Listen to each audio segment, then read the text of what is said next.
manggilnya apa? Umi? Momi. Oh, Momi. Momi sama Abi. Oh. Nggak nyambung. Gak apa-apa lah, seru ya. Momi. Momi sama Soalnya kan Daddy harusnya. Nggak nonton film bahasa Inggris itu kayak Mami, kayak seneng lucu kan. Iya, kayak lucu ya mereka manggilnya, apalagi untuk yang anak-anak kecil gitu. Tapi anak-anak kalau cerita malu, kamu manggil apa? Mami. Tapi kalau ditanya misalkan wawancara, aku mesti bilangnya Umi. Aku malu bilang Mami saya itu. Mami Kalau dia wawancara mamiku. Oh, paling itu yang udah malu yang anak SD, yang udah lulus SD mungkin ya, karena merasa sudah besar, terus kan laki-laki ya. Oke, sahabat Alia, tadi sedikit cerita-cerita di awal karena saya ini penasaran beliau ini sukanya dipanggil apa sih gitu ya, Ustazah kah, Mbak atau Bunda gitu. Ternyata saya sih bilangnya Bunda aja ya, ternyata masih baru pertama kali ya. Iya. Karena beliau ini adalah salah satu wali santri dari Sekolah Quran dan Sains SKS Cahaya Al-Quran. Kalau beberapa waktu lalu saya sudah mengundang dari perwakilan wali santri setingkat TK ya, TK Cahaya Al-Quran. Nah, saya penasaran nih, SKS ini kan PKBM. Kenapa Bunda itu lebih suka untuk anak-anaknya belajar di SKS? Iya. Iya, pertama Bismillahirrahmanirrahim. Pertama sebagai orang tua, kami memang memilihkan anak itu, konsep pendidikan itu kan macam-macam. Yang tujuannya memang mengantarkan agar anak itu pola pikir dan pola sikapnya itu lebih mulia gitu kan, entah itu konsep pendidikan barat ataupun Islam, entah umum ataupun khusus itu. Yeah. Nah, saya dan suami itu memilih konsep berbasis akidah Islam karena kami kan muslim gitu ya. Kami pilih konsep berbasis akidah Islam. Terus kami ini kan baru 4 tahun ini ya balik ke Lumajang gitu. Kebetulan sebelumnya di Surabaya. Terus konsep pendidikan kami awalnya homeschooling. Kemudian ketika ini kan tujuannya nanti mau ke ma'had gitu ya, mondok di Ma'had Syaraful Haramain Bogor. Nah, ini kan harus ada ijazah. Nah, ijazahnya boleh paket A, boleh ijazah dari pemerintah. Sama-sama ya, duanya dari pemerintah kan? Iya. Cuma bedanya tuh kalau PKBM paket A Paket gitu ya, A. bukan tulisan, dari tulisannya aja sih sebenarnya ya yang beda. Dulunya paket A itu dipandang sebelah mata, porsinya dapatnya kecil gitu ya, atau anak-anak yang nggak sekolah atau nakal, males atau apa gitu, putus di tengah jalan cari paket A gitu. Kalau sekarang enggak, itu udah bergeser, bahkan anak-anak yang berprestasi itu banyak yang ngambilnya itu di paket A gitu kan, ini fakta ya. Nah, ini juga kemudian di PKBM itu kalau ambil paket A itu kan materinya itu nggak senumpuk di ngambil yang ijazah Dignas itu. Iya. Nah, kebetulan ini kan kita mendidik masih anak-anak ya, masih usia tamyiz gitu ya, rentang 6 sampai 12 tahun atau tamyiz itu sampai 10 tahun sebenarnya, sampai 10 tahun. Maka prioritas yang pendidikan yang kami prioritaskan itu adalah akidah gitu. Dan khususnya kalau kita lihat kembali ke masa lampau itu kan konsep pendidikan Islam itu ya menekankan Al-Quran gitu. Ya, kayaknya cari-cari gitu ya, kami cari-cari semua sekolah kami datangi, kemudian kami tanya konsep-konsepnya yang cocok, alhamdulillah SKS ini. Nah, faktanya memang seperti itu. Ketika belajar di SKS ini, anak-anak kan tahfidnya itu bagus gitu, alhamdulillah. Satu semester itu 1 juz minimal, jadi 1 tahun itu 2 juz. Dan ini bukan hanya anak saya saja, tapi anaknya teman-teman juga, ada teman-temannya anak-anak yang sekolah di situ, berarti kan sistemnya jalan.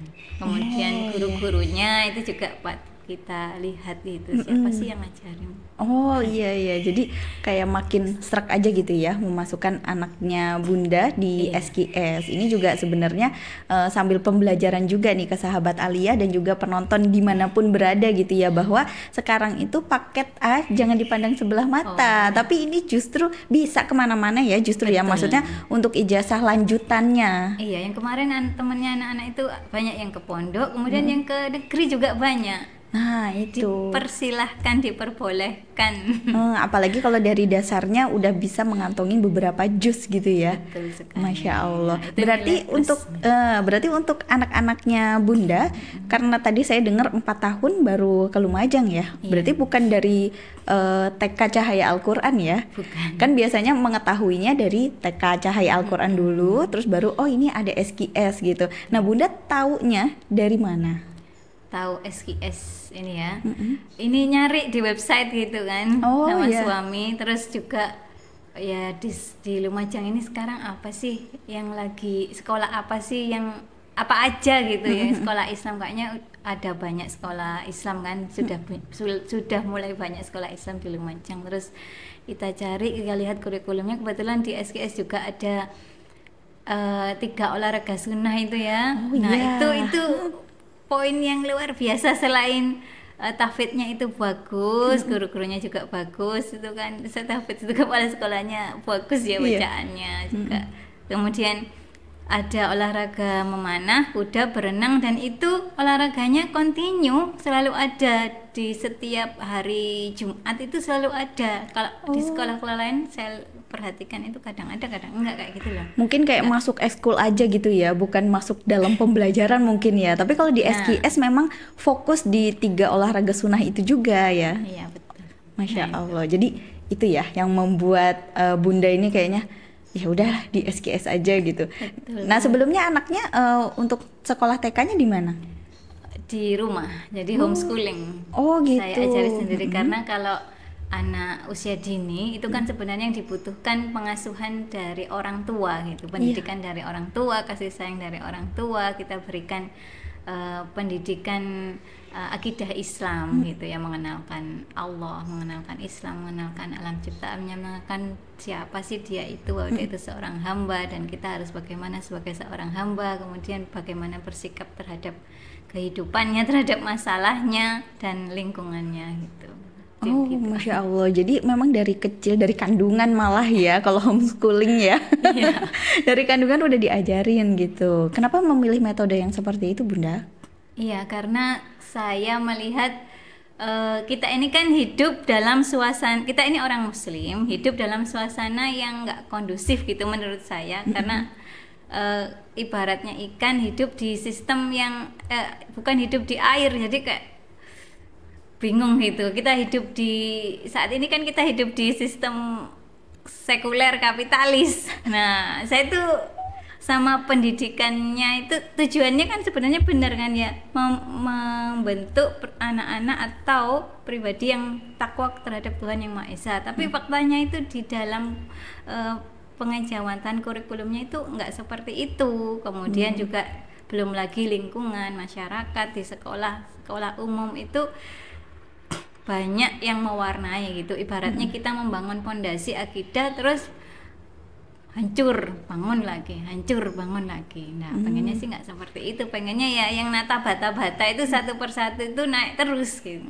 Oh jadi pengennya pondasinya kuat dulu nih ya. Jadi dari kecil ini bener-bener sama uminya sendiri gitu, sama mami sih tadi ya di awal ya. Oh mami. Seru sih. Ya seru. Itu pengen juga tahu sih kenapa milih untuk panggilan mommy. Iya, ini karena kan sering nonton, saya tuh suka film-film apa ya, drama atau detektif gitu. Apalagi yang drama itu kan kalau film keluarga itu mesti kan anak-anaknya itu manggilnya Mommy. Jadi kayak lucu gitu, gemes ya.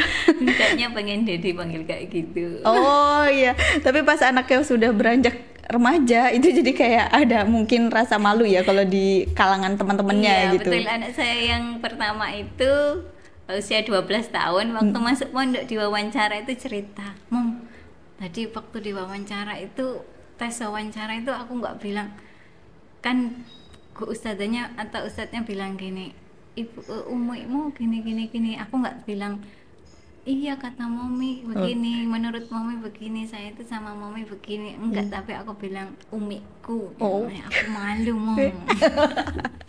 Tapi kalau untuk ngobrol sendiri gitu ya, udah biasa karena memang dari kecil kayak gitu. Itu kalau homeschooling, anak-anaknya Bunda ini dari bukan dari umur berapa ya, sampai umur berapa terus langsung dimasukkan ke SKS? Iya, disekolahkan. Karena ini ya, di PKBM itu umur 9, kelas 4 5, 6 ya, kayaknya rapotnya dimulai di situ. Iya. Jadi dimasukkan di kelas 4 umur 9. Anak yang 9. pertama itu umur 9 masuk kelas 4. Kemudian yang kedua umur 8 kelas 3. Nah, itu beda. Beda karena dia itu tahfidnya kalau di rumah itu juz 30 terus enggak ya selesai juz 30-nya terus juz 29 itu progresnya kok lama gitu. Terus akhirnya, dan anaknya ini modelnya suka banyak temen gitu. Banyak teman, akhirnya ya udah disekolahin aja, dan alhamdulillah bener pas disekolahin tahfidnya itu bagus, langsung setahun. Itu yang kemarin sama saya itu biasanya kalau kakak sebelumnya itu umur masuk itu ya sudah punya hafalan hampir 3 juz. Kalau adiknya ini nggak maju-maju gitu progresnya. Akhirnya pas di sekolahin setahun, alhamdulillah setiap setahun dia 2 juz. Tasmik, setiap 1 semester tasmik minimal 1 juz, itu alhamdulillah. Iya, kalau yang sekarang untuk yang Mas Fatan ya, itu udah lulus? Udah lulus. Udah lulus. Barusan lulus tahun 2024 kemarin. Juli. Baru tahun ini ya lulus bulan ya. Ini juga kan Juni. Ini tapi wisudanya Juli. Iya, berarti udah langsung mondok ya? Iya, Mas Fatan. Jadi daftar pondoknya itu dia kelas 4. Loh, Inden. Inden sampai 3 tahun 3 ya tahun Bunda? itu dipersiapin, saya siapin tahfidnya, bahasa Arab, matematika, sakofahnya, kayak sirofike dan sebagainya. Udah mengantongi berapa juz nih dari SKS? 6 juz. Masya Allah, keren. Kan 3 tahun 6 juz. Iya, berarti adiknya mungkin bisa lebih ya? 8 insya Allah kalau lancar.